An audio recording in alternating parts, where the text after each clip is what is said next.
Donc Zahir Yanat, qui est professeur Orga et RH à Cage Bordeaux. Je ne sais pas s'il y a une appellation différente en fonction non. de... Non. On raisonne par campus. Donc, Cage Campus Bordeaux. Et qui est rédacteur en chef de la revue Management et Sciences Sociales, récemment rentré dans les classements et dans ces logiques-là. Et je te laisse la place pour la présenter. Merci d'être venu pour nous raconter tout cela.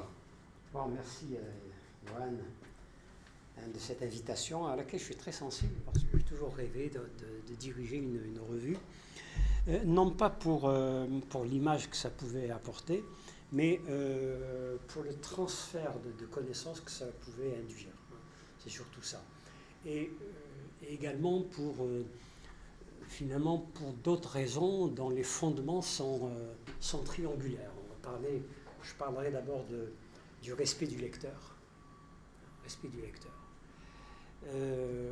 Le respect, la reconnaissance, je veux dire, la reconnaissance de l'auteur, il faut le reconnaître, sans quoi, s'il n'est pas reconnu, il peut abandonner très vite. Or, dans le cas de notre métier, même s'il est nouveau, je crois que nous apprenons à être persévérants, un peu à la Camus, c'est-à-dire pousser cette pierre, cette roche le plus haut possible, et chaque fois qu'elle retombe, on essaye de repousser de nouveau.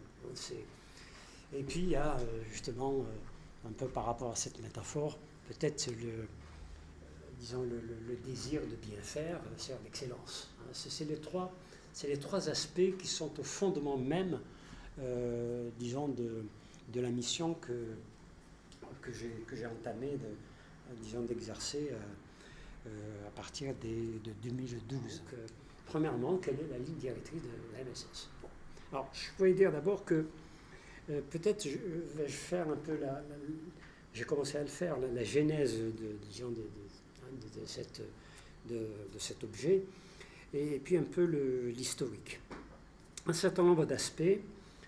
D'abord, l'un des fondements de notre ligne éditoriale, c'est le positionnement humaniste et transdisciplinaire, de la revue, et qui place l'éthique, au centre, au cœur de notre projet éditorial.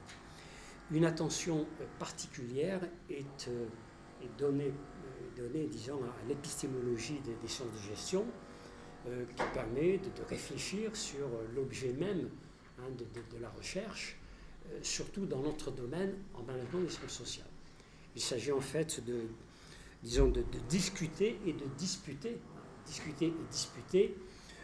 le constant décalage qu'il y a entre disons, la sophistication atteinte par la bonne administration des choses et malheureusement le faible degré de légitimité du gouvernement des personnes.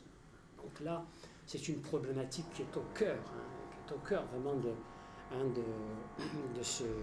ce document. Or, comme vous le savez, l'humanisme, parce que c'est quand même lié à cela aussi, l'humanisme est en déficit partout. Un refus, une troisième caractéristique de notre ligne éditoriale, c'est le refus d'une hyperspécialisation scientifique. Refus parce que qui nous mènerait vers un repli identitaire et qui serait l'équivalent d'un positionnement poireux aux apports des sciences humaines, de la sociologie, de la philosophie, etc., sans marcher sur le plate-bande de qui vous savez. C'est tout de même aussi un truc. Un quatrième point concernant la ligne éditoriale, c'est le développement d'une revue qui soit scientifique, certes, mais aussi transdisciplinaire, particulièrement soucieuse d'explorer le lien entre l'individu et l'organisation, l'organisation et le contexte, avec cette grille qui nous sert un peu cette grille méthodologique, qui nous sert de fil conducteur, autant de renseignements, d'informations utiles pour celui qui veut, évidemment, envoyer des articles dans notre revue qui font partie des exigences de ce que vous avez appelé le bon papier. C'est ça. Choix d'une épistémologie herméneutique humaniste, il n'exclurait pas, évidemment, le choix d'une épistémologie positiviste. Et puis sur un autre plan, qui est important aussi, le sixième point de cette ligne éditoriale, c'est l'élargissement géographique. L'élargissement géographique, critère territoire, qui permet un dialogue entre les continents et qui encourage la recherche dans les pays du Sud. Alors c'est très difficile de mettre en place cet aspect de la ligne éditoriale parce que les niveaux ne sont pas ceux auxquels pourrait prétendre une revue scientifique. Donc on a énormément de boulot, énormément de travail de relecture.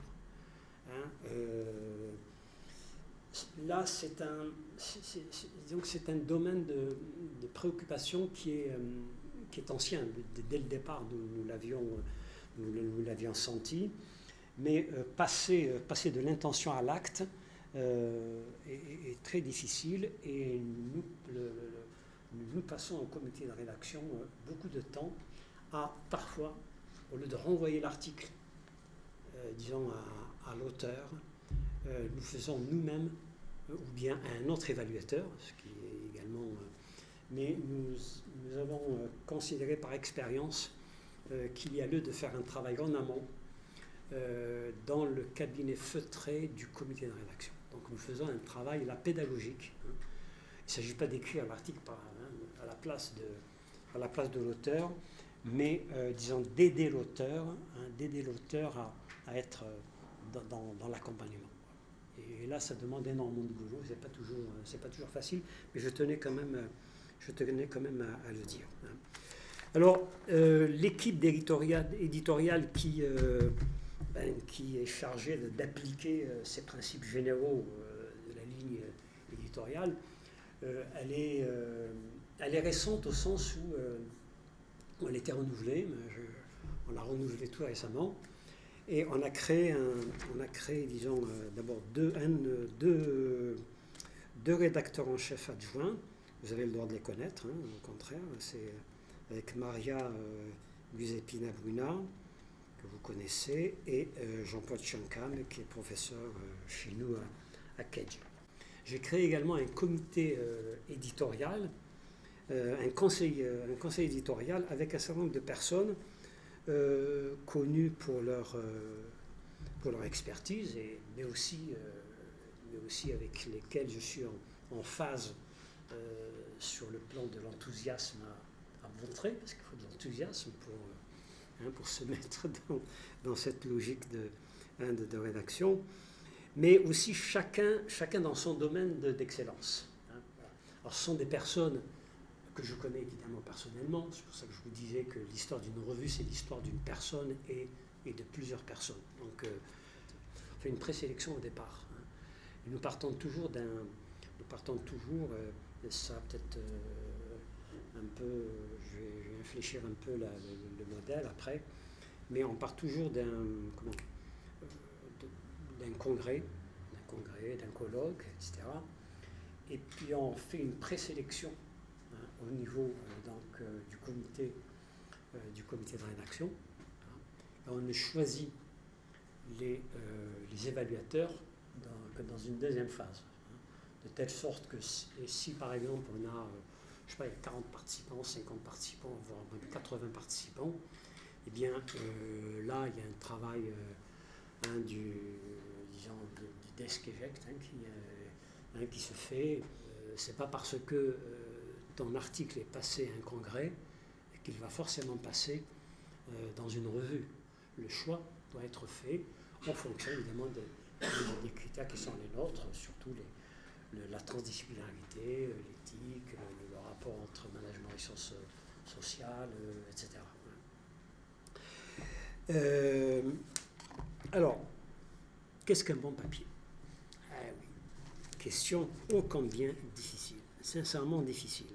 Il y a quand même... Alors, d'abord, le premier point, et c'est notre territoire, Je dirais qu'un bon papier, c'est d'abord un papier qui est fidèle aux valeurs et à l'esprit de la revue, à l'esprit de notre revue. Parce qu'on ne peut pas imaginer un papier qui ne reflète pas, ou qui n'est pas l'aval, disons, d'un comité d'évaluation qui ne soit pas acquis aux valeurs de la revue.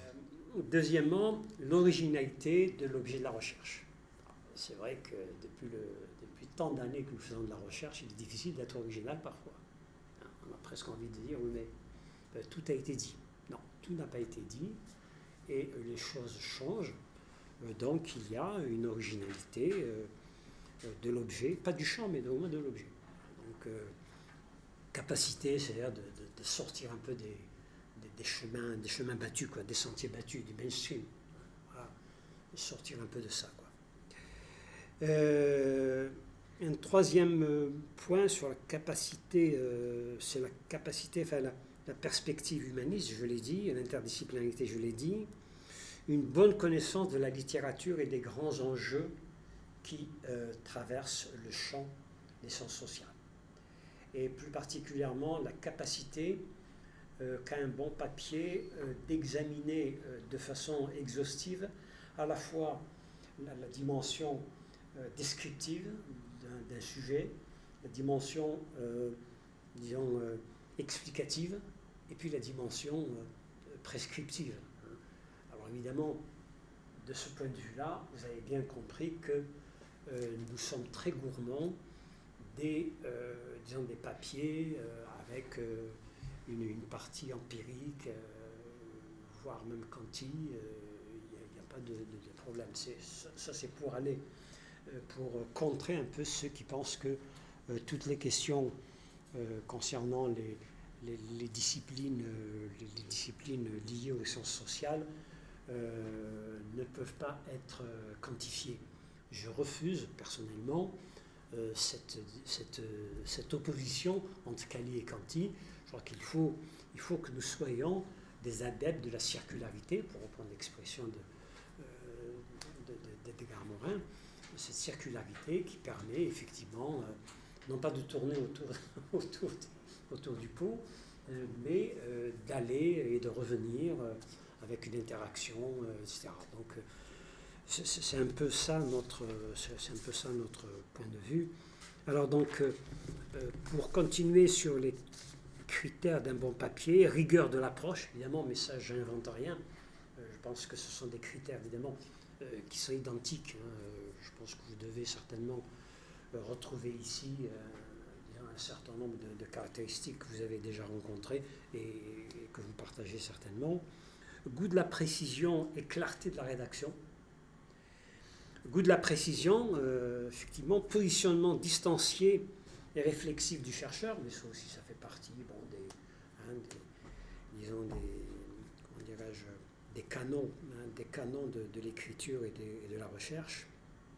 Mais bon, alors comment éviter le desk reject? Oui, il faut connaître la revue, déjà.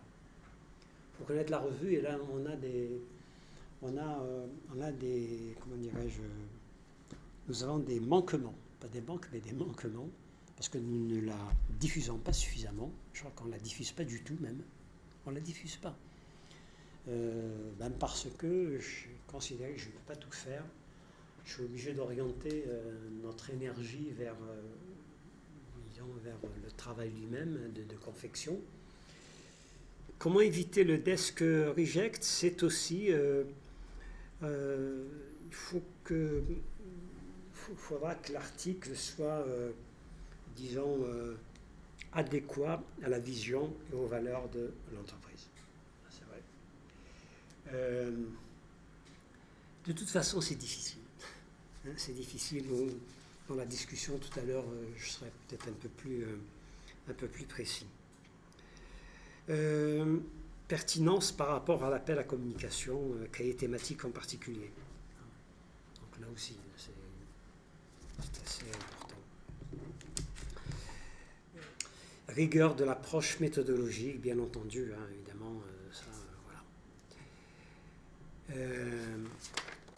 Comment répondre aux évaluateurs? C'est la question la plus difficile à laquelle j'ai eu à répondre.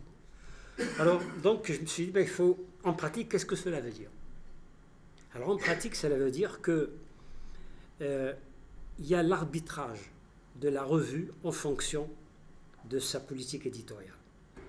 À titre d'exemple, tu m'envoies un papier, je l'envoie donc aux évaluateurs, et il y a un évaluateur qui te dit le papier n'est pas bon, refus, et un autre qui dit le papier est très bon, pas bon, très bon, avec évidemment comment dirais-je, une argumentation, tout à fait valable l'une et l'autre. Que faire dans un cas comme ça?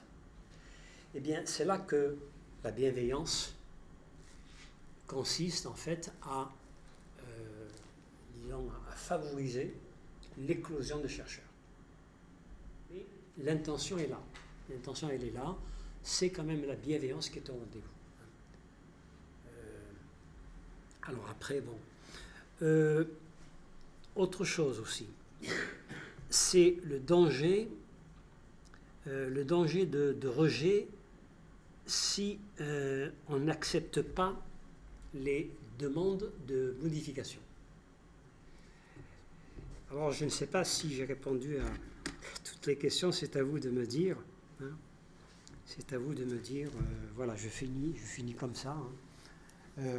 En répétant donc que la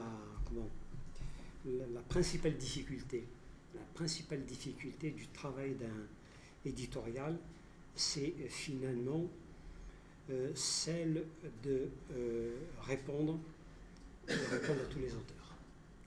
Parce qu'on a besoin, ça le paradoxe, on a besoin d'auteurs, mais il n'y a pas de place. Tu l'as évoqué. On a besoin d'auteurs, mais il n'y a pas de place. C'est ça le problème.